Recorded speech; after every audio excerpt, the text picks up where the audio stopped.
So hello everyone, welcome to my YouTube channel code with एसएचआर।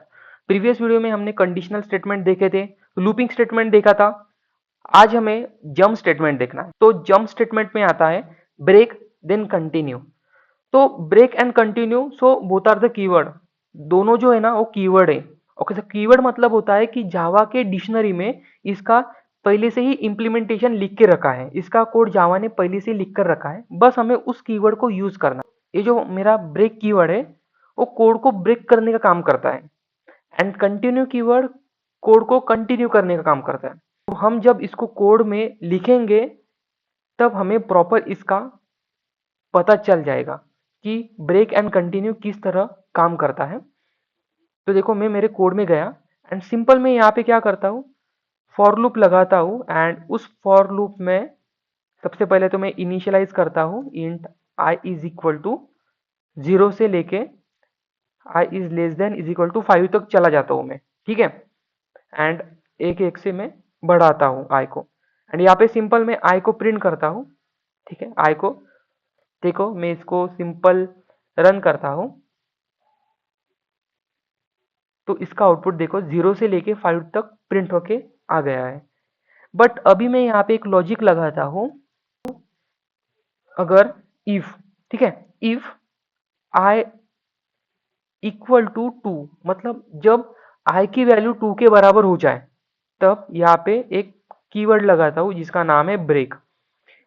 जब आई की value 2 के बराबर हो जाए तो मेरा कोड ब्रेक हो जाए, यहाँ पे मैंने ब्रेक कीवर्ड लगाया। देखो इसका आउटपुट कैसे आता है। सबसे पहले आई की वैल्यू कितनी है, 0 है। इनिशियली आई की वैल्यू 0 है। देन यहाँ पे कंडीशन चेक कर रहा है कि i is less than is equal to 5, ठीक है, कंडीशन वैलिड है। तो इधर आ गया, इफ में आ गया। यहाँ पे चेक कर रहा है इफ में कि 0 2 के बराबर है क्या, नहीं है, तो इफ में नहीं जाएगा। देन यहाँ पे आई को प्रिंट करेगा, कितना, 0, ठीक है। अभी 0 से 1 से बड़ा 1 हो गया। देन यहाँ पे चेक कर रहा है कि 1 is less than is equal to 5 है क्या, है। सो इफ को चेक कर रहा है, 1 2 के बराबर है क्या, नहीं है। देन आई को यहाँ पे प्रिंट किया 1, मतलब 1 हो गया। यहाँ पे 1 से 2 हो गया। Then 2 is less than is equal to 5 है क्या, हाँ है। इफ को देख रहा है कि आई में जो वैल्यू है 2, सो वो जो 2 है ना वो इस 2 के बराबर है क्या, हाँ है, उसको दिखा। तो इफ में घुसा अंदर एंड उसको ब्रेक कीवर्ड दिखा। जैसे उसको ब्रेक कीवर्ड दिखा ना, तो उसने क्या किया, इस फॉर लूप के बाहर निकल गया, इस लूप के बाहर निकल गया। जैसे निकल गया तो उसने rest of the code execute नहीं किया, मतलब उसने 2 को प्रिंट नहीं किया।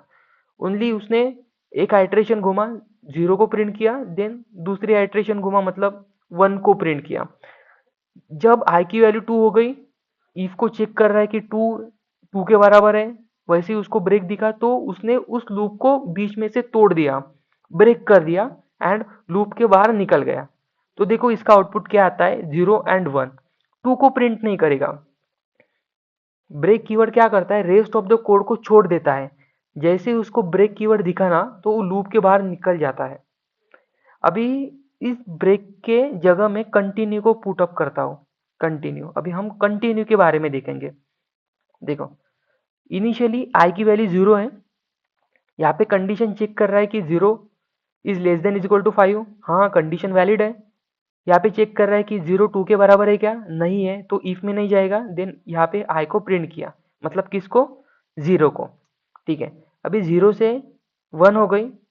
आई प्लस प्लस मतलब एक से वैल्यू इंक्रीज होती है, ठीक है। 0 से अभी 1 हो गई। Then 1 is less than is equal to 5, condition valid है। आई इज इक्वल टू 2, मतलब आई की वैल्यू कितनी है, 1, तो 1 2 के बराबर नहीं है, तो इफ में नहीं जाएगा। देन यहाँ पे आई को प्रिंट किया इसने, कितना, 1, ठीक है। अभी 1 से 2 हो गई वैल्यू। यहाँ पे चेक कर रहा है कि 2 is less than is equal to 5, condition valid है। तो इफ में आया, इफ में चेक कर रहा है कि जो आई में वैल्यू है 2, वो 2 इस 2 के बराबर है क्या, हाँ है। तो उसको यहाँ पे कंटिन्यू दिखा।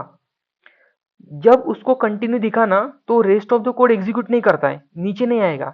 जैसे ही इसको कंटिन्यू दिखा ना वो डायरेक्टली ऊपर जंप करता है। तो 2 से होगी वैल्यू 3। यहाँ पे कंडीशन चेक कर रहा है कि 3 is less than is equal to 5, हाँ कंडीशन वैलिड है।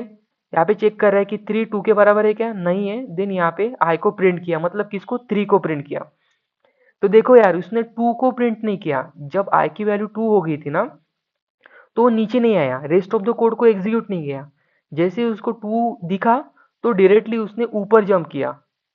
ठीक है, मतलब कोड को वो क्या करता है, जब हमें कंटिन्यू कीवर्ड दिखता है ना, तो नीचे नहीं आता है, रेस्ट ऑफ द कोड को एग्जीक्यूट नहीं करता है। जैसे उसको कंटिन्यू दिखता है ना, वो डायरेक्टली ऊपर जंप करता है।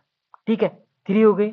अभी आई की वैल्यू 3 हो गई, तो 3 से अभी एक से बड़ा मतलब 4 हो गई। 4 is less than is equal to 5 है क्या? हाँ है। तो यहाँ पे चेक कर रहा है कि 4 2 के बराबर है क्या? नहीं है। तो आई को यहाँ पे प्रिंट किया, मतलब 4 को प्रिंट किया। वैसे ही अभी 5 हो गई। ठीक है, तो 5 is less than is equal to 5 है क्या? हाँ है। 5 2 के बराबर है क्या? नहीं है। तो इफ ब्लॉक एग्जीक्यूट नहीं करेगा। ओके, सो यहाँ पे उसने आई को प्रिंट किया, मतलब किसको? 5 को। अभी 5 से हो गई 6। तो यहाँ पे चेक कर रहा है कि 6 is less than is equal to 5 है क्या? नहीं है। तो डायरेक्टली लूप के बाहर निकल गया। तो उसने क्या प्रिंट किया? 0 1 2 को छोड़ दिया, क्योंकि 2 पे यहाँ पे कंटिन्यू है, तो डायरेक्टली उसने ऊपर जंप किया। तो 2 से हो गया 3, देन 4 एंड 5। देखो मैं इसको रन करता हूँ। 0 1 2 को नहीं लिखा, 3 4 5। ठीक है, जब मैंने इस कंटिन्यू के जगह पे ब्रेक लिखा था, तो उसका आउटपुट क्या आया था? 0 and 1। Then rest of the code को उसने स्किप किया था। बट जब मैंने इस ब्रेक के जगह पे कंटिन्यू लिखा, तो उसने 0 1 2 को स्किप किया, देन 3 4 5 को प्रिंट किया। मतलब एक आइट्रेशन स्किप कर देता है। यहाँ पे 2 आइट्रेशन उसने स्किप कर दिया कंटिन्यू में। ओके, सो हमने आज देखा ब्रेक एंड कंटिन्यू। ठीक है, so do subscribe my channel. Thank you.